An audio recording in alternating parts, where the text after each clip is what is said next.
ক্রমবর্ধমান ধর্ম হবে ইসলাম। শুধু তাই নয়, খ্রিস্টান ধর্মাবলম্বীদের টপকে বিশ্ব জনসংখ্যার ৩৫% বেশি মানুষ হবেন মুসলিম। সম্প্রতি মার্কিন গবেষণা সংস্থা পিউ রিসার্চ সেন্টারের প্রতিবেদনে উঠে এসেছে এসব তথ্য। ইউরোপ জুড়ে বাড়ছে মুসলিম বিদ্বেষ। সম্প্রতি জঙ্গি সংগঠন আইএস এর দৌরাত্ম্য এবং অভিবাসী ঢলকে কেন্দ্র করে সারা বিশ্বে মুসলিমরা কোণঠাসা। এ পরিস্থিতিতে প্রভাবশালী মার্কিন গবেষণা প্রতিষ্ঠান পিউ রিসার্চ সেন্টারের জনমিতিক জরিপে উঠে এলো বিশ্বে ক্রমে বৃদ্ধি পাচ্ছে ইসলাম ধর্ম গ্রহণের প্রবণতা। সেই ধারা অব্যাহত থাকলে ২০৭০ সাল নাগাদ শীর্ষে অবস্থান করবে ধর্মটি। পিউ রিসার্চ সেন্টারের দাবি ২০১০ সাল পর্যন্ত মুসলিম জনসংখ্যার দিক থেকে শীর্ষ দেশ ছিল ইন্দোনেশিয়া, কিন্তু ২০৫০ সালে সে জায়গাটি দখলে নেবে ভারত। সে সময় দেশটিতে মুসলিমদের সংখ্যা দাঁড়াবে ৩১ কোটি ১০ লাখে। একই সময় ব্রিটেন এবং ফ্রান্সে কমবে ৫০% খ্রিস্টানদের সংখ্যা। ইউরোপের মোট জনসংখ্যার ১০% হবেন মুসলিম। যুক্তরাষ্ট্রের প্রতি ৫০ জনের একজন হবেন ইসলাম ধর্মাবলম্বী, আর সাব সাহারা আফ্রিকায় এই হার হবে প্রতি ১০ জনে ৪ জন।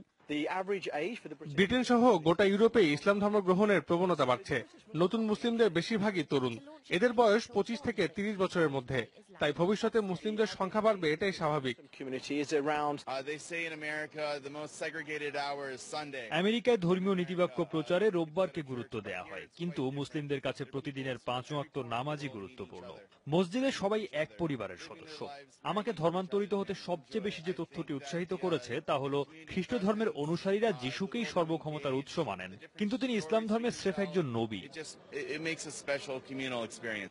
গবেষণা বলছে ২০১০ সালে বিশ্বে মুসলিম ও খ্রিস্টানদের যে জনমিতিক অবস্থান সেটি ২০৫০ সালে চলে আসবে সমপর্যায়ে, আর ২০৭০ সাল নাগাদ খ্রিস্ট ধর্মাবলম্বীদের টপকে যাবেন মুসলিমরা।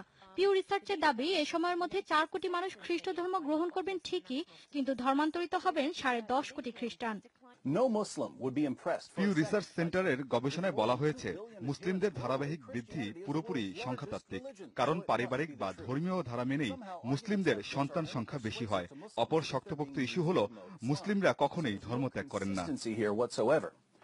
গবেষণায় আরো বলা হচ্ছে ২০৭০ সাল নাগাদ বিশ্বের জনসংখ্যাও বাড়বে ৩৭%।